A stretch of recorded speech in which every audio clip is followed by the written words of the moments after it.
नमस्कार, मैं हूं आपके साथ प्राची पाराशर और आप देख रहे हैं मुद्दे की बात। सबसे पहले बात आरएलडी के उस रथ की जिस पर सवार होकर चौधरी जयंत सिंह जनता का आशीर्वाद मांगने निकले हैं और चुनावी बरस में पश्चिमी यूपी के रण में चक्रव्यूह बनाने में जुटे हैं, जिससे सत्ता की राह को आसान किया जा सके। बस मुद्दे की बात यह है कि क्या वाकई चौधरी का ये दाव 2022 के संग्राम में कितना मुफीद बैठता है।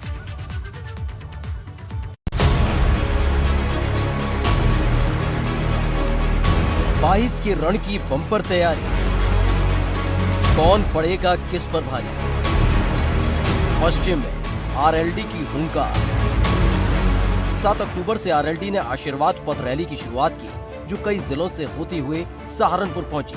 और जब मंच पर पहुंचे आरएलडी के राष्ट्रीय अध्यक्ष चौधरी जयंत सिंह, तो भरी 22 के रण में विजय की हुंकार। सहारनपुर के गंगोह में आरएलडी की आशीर्वाद पथ यात्रा हुई और जनसभा में चौधरी जयंत सिंह भाजपा पर हमलावर नजर आए।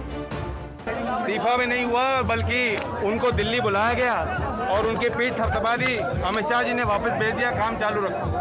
तो ये बहुत बड़ा अपमान है, अन्नदाता का अपमान है और किसान इस बात को भूलेगा नहीं। ना ही जो उन्होंने वादे किए थे, हर वर्ग को आप देख लेंगे आज कठिनाइयाँ उनकी बढ़ गई हैं। तो कोविड का वो जो दृश्य था, ऑक्सीजन की कमी से लोग मरे, दवाई बिस्तर लोगों को नहीं मिल पाया। अब उस पीड़ा को कैसे लोग भुलाते। पश्चिमी यूपी में अपनी राजनीतिक जमीन को वापस पाने के लिए आरएलडी लगातार छटपटा रही है और इसके लिए चौधरी जयंत सिंह ने रणनीति बनाई, जिसके तहत जाट बाहुल्य जिलों में आशीर्वाद पथ रैली निकाली जा रही है। 7 अक्टूबर से आशीर्वाद पथ यात्रा की शुरुआत हुई। 28 अक्टूबर तक निकाली जाएगी यात्रा। 17 जिलों से होकर गुजर रही आशीर्वाद यात्रा। वहीं अगर सहारनपुर की बात की जाए तो आरएलडी की नजर जाट और मुस्लिम मतदाताओं पर है। सहारनपुर में 57% हिंदू वोटर्स हैं, तो वहीं 42% मुस्लिम वोटर्स हैं। अगर सहारनपुर में जाट वोटर्स की बात की जाए तो वो करीब 20,000 है, तो वहीं गुर्जरों की आबादी करीब 1 लाख है। आरएलडी की नजर 42% मुस्लिम वोटर्स के साथ साथ अपने परंपरागत वोटर्स यानी जाट वोटर्स पर भी है, जो 20,000 के करीब है, और 1 लाख गुर्जर वोटर्स को साथ लाने की कोशिश भी आरएलडी कर रही है, जिससे सत्ता की राह आसान हो सके। क्या पक रही गठबंधन की खिचड़ी। 7 अक्टूबर को जब चौधरी जयंत सिंह ने आशीर्वाद पथ यात्रा की शुरुआत की, उस दौरान सपा से गठबंधन पर कुछ साफ नहीं किया था, जिससे सुगबुगाहट होने लगी कि क्या भाजपा से आरएलडी का गठबंधन हो सकता है। इस सवाल का साफ साफ जवाब ना तो आरएलडी की तरफ से दिया गया है और न ही भाजपा की तरफ से। अभी ऐसा हमारी तरफ से कोई न्योता बांटने का कार्यक्रम नहीं चल रहा है। भारतीय जनता पार्टी एक उत्तर प्रदेश की, देश की, दुनिया की सबसे बड़ी पार्टी है। हमारी पार्टी से बड़ी संख्या में लोग जुड़ रहे हैं। कोई भाजपा से जुड़ना चाहता है, भाजपा के साथ आना चाहता है, तो हमारे पार्टी का जो नेतृत्व है उससे बात करता है और बात करके अगर पार्टी नेतृत्व की सहमति होती है, संगठन के अंदर एक टीम है, वह टीम सब लोग निर्णय लेते हैं, तो ऐसे तमाम दलों को, नेताओं को पार्टी में लिया जाता है। लेकिन अभी आप जो सवाल मुझसे पूछ रहे हैं, ऐसा कोई प्रस्ताव हमारे न तो कोर ग्रुप को जानकारी है, न तो मुझे जानकारी है। ऐसे में अब चौधरी जयंत सिंह की अग्नि परीक्षा है, जिसमें पास होने के लिए पहली चाल आरएलडी की तरफ से चल दी गई है और राजनीतिक यात्राओं के बीच आरएलडी भी आशीर्वाद पथ यात्रा निकाल रही है। लेकिन मुद्दे की बात यह है कि यूपी की जनता आरएलडी को चुनावों में कितना आशीर्वाद देगी, ये तो आने वाला वक्त बताएगा। एबीपी गंगा के लिए सहारनपुर से मुकेश गुप्ता की रिपोर्ट।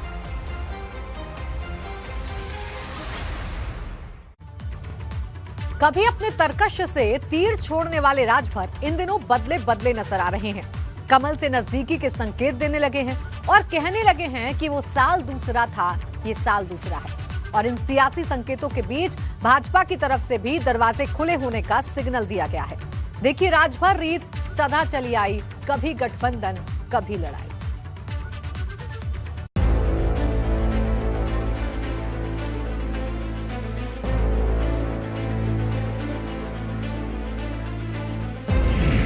कम हो रही दलों की दूरी। इन तमाम मुद्दों को लेकर हम गए थे, बात नहीं बनी तो मैंने इस्तीफा दे दिया। आज इन मुद्दों को लागू कोई करने के लिए तैयार हो तो हम उसके साथ जाने को तैयार हैं।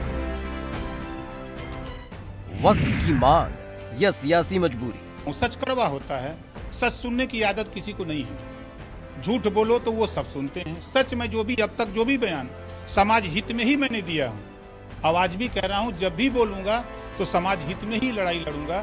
कल तलक जो जुबान सिर्फ सियासी तरकश से तीर छोड़ती थी, वो अब फूल बरसा रही है। बात वक्त की है, जिसने सुभाषपा के अध्यक्ष ओम प्रकाश राजभर के तीखे तेवर को दोस्ती के सुहाने तराने में तब्दील कर दिया और कहने लगे कि आखिर वो साल दूसरा था, ये साल दूसरा।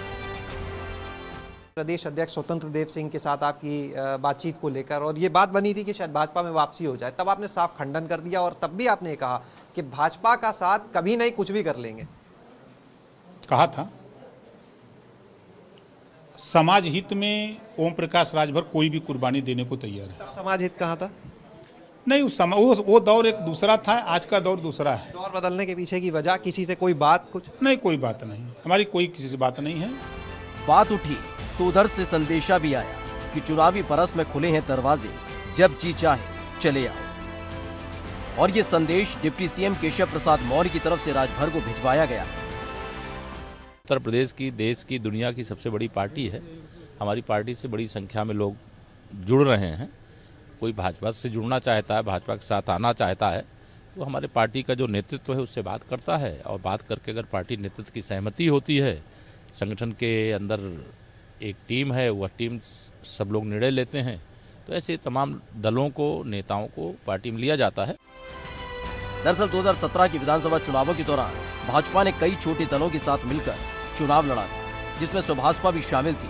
चुनावों में बम्पर जीत मिलने के बाद ओम प्रकाश राजभर को मंत्री भी बनाया गया था, लेकिन 2019 के लोकसभा चुनावों के दौरान ही ओम प्रकाश राजभर सरकार पर हमलावर होने लगे थे और फिर भाजपा और सुभाषपा की राह अलग हो गई। लेकिन जिस तरह के संकेत केशव प्रसाद मौर्य और ओम प्रकाश राजभर की तरफ से मिल रहे हैं, वो फिर से दो दलों की नजदीकियों की गवाही दे रहे हैं कि आने वाले वक्त में एक बार फिर से हो सकता है कि राजभर भाजपा के साथ खड़े नजर आए। मुद्दे की बात यह है कि दोनों तरफ से सिग्नल तो मिल रहा है, लेकिन ये सिग्नल कब ग्रीन होगा। Bureau report, ABP Ganga. कारगुजारी की जिसने पूरे देश को हिलाकर रख दिया था, अब लखीमपुर कांड की उस कारगुजारी में सामने आया है 3 और तिहरा वाला कनेक्शन। जिस जगह ये वारदात हुई थी, वही रास्ता अब देने लगा है गवाही और उसी रास्ते में इस जघन्य कांड से सारे सबूत छिपे हैं। इस रास्ते में जगह जगह जो सीसीटीवी कैमरे लगे हैं, उनके सहारे ही पुलिस की जांच अब आगे बढ़ रही है। लेकिन इस जांच में 3 से 13 वाला कनेक्शन सबसे ज्यादा चौंकाने वाला है। ये एक ऐसा कनेक्शन है जो जांच में खलल डाल रहा है और लखीमपुर कांड का सुलगता हुआ सच बाहर आने से रोक रहा है।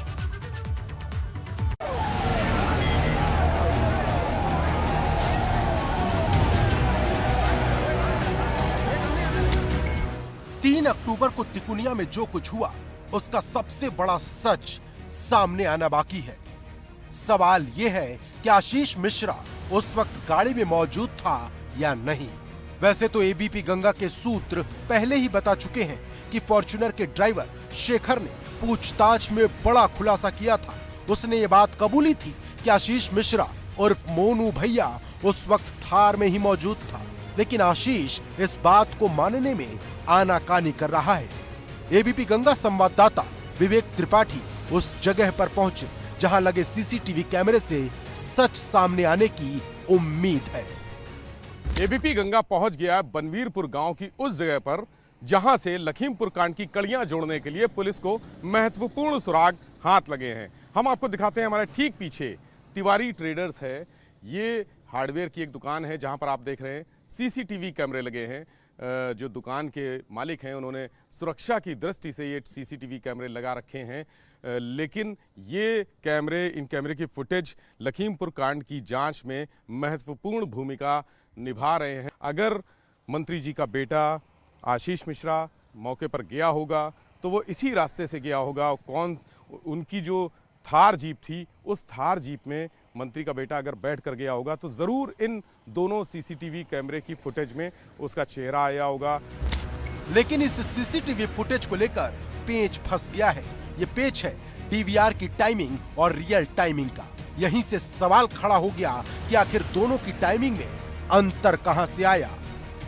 कई बार पुलिस ने फुटेज देखी है और एक बार ये दिखा भी है कि मंत्री जी का बेटा आशीष मिश्रा इस रास्ते से यानी दंगल स्थल से पैदल वहां तक गया है, लेकिन वहां से वापस आ गया है। वो वक्त था 3:01 यानी 3:01 पर आशीष मिश्रा यहां से पैदल जाते हुए दिखे हैं और उसके बाद पैदल वापस आते हुए भी दिखे हैं। लेकिन दोबारा जब गाड़ियां निकली हैं उसमें मंत्री जी के बेटे थे या नहीं थे, पुलिस ये जानने की कोशिश कर रही है कि क्या इस 8 से 9 मिनट के बीच में यहां से करीब 3 किलोमीटर दूर घटनास्थल गाड़ी से जाया जा सकता है। अगर ये स्पष्ट हो गया तो ये पुलिस के लिए बहुत बड़ी लीड साबित होगी।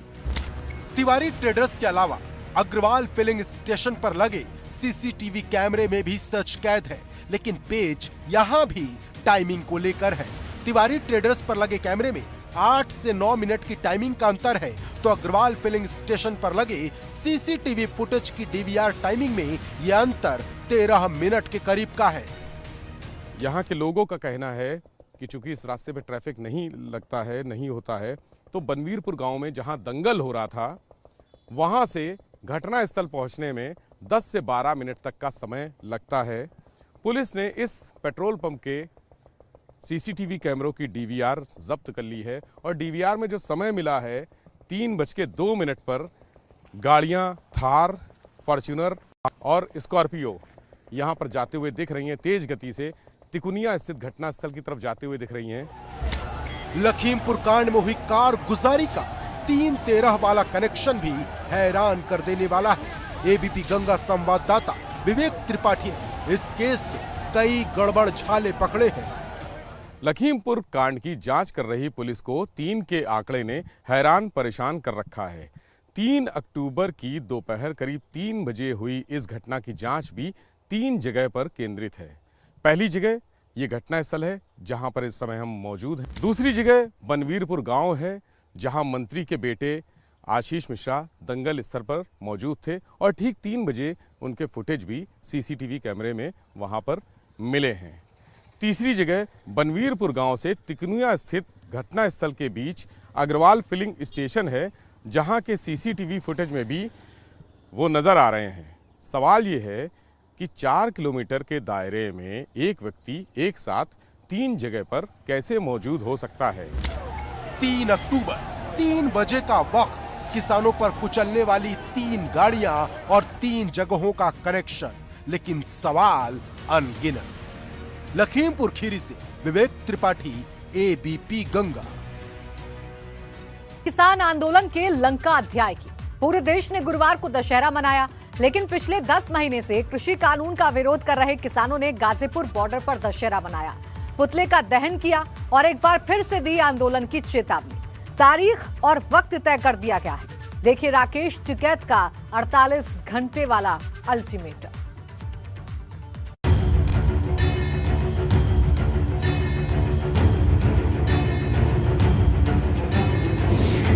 किसानों का जारी आंदोलन, मनाया दशहरा, हुआ रावण दहन।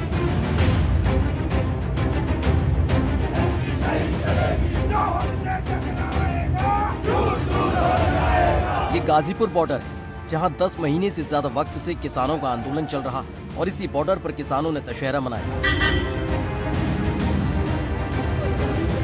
पूरे देश में दशहरे की धूम गुरुवार को देखने को मिली, लेकिन कृषि कानून के खिलाफ आंदोलन कर रहे किसानों ने अलग तरीके से दशहरा मनाया। इस दौरान किसानों की तरफ से एक पुतले का दहन किया गया जो आक्रोश का प्रतीक था।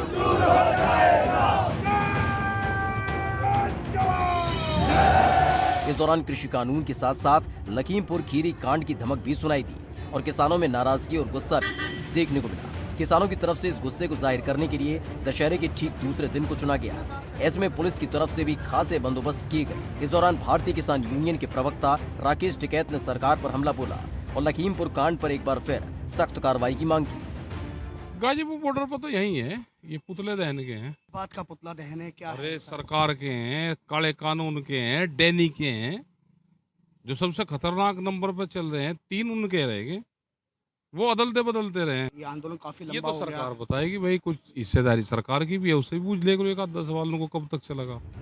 इस दौरान राकेश टिकैत ने अपनी अगली रणनीति का ऐलान किया, जिसमें साफ किया कि अगला आंदोलन और भी तेज होगा। 18 अक्टूबर को होगा आंदोलन। रेल रोको आंदोलन का ऐलान। सुबह 10 बजे से शाम 4 बजे तक होगा आंदोलन।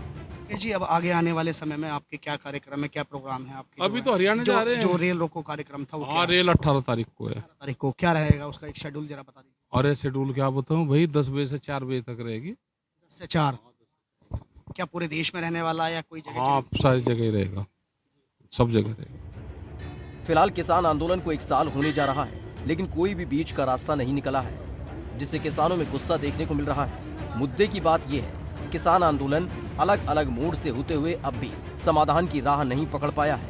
ऐसे में सवाल है कि कब तक अन्नदाता यूं ही सड़क पर बैठा रहेगा और कौन करेगा समाधान की पहल। एबीपी गंगा के लिए गाजियाबाद से शक्ति सिंह की रिपोर्ट। आप जो ये तेल वाला इंजन देख रहे हैं वो फेल हो चुका है, और एक बार जो ये इंजन फेल हुआ, महंगाई का मीटर बेलगाम हो गया। पेट्रोल डीजल के दाम आसमान छू रहे हैं और लोगों को हो रही है दिक्कत। जेब पर पड़ने लगा है बोझ और देखते ही देखते पेट्रोल ने लगा दिया है शतक।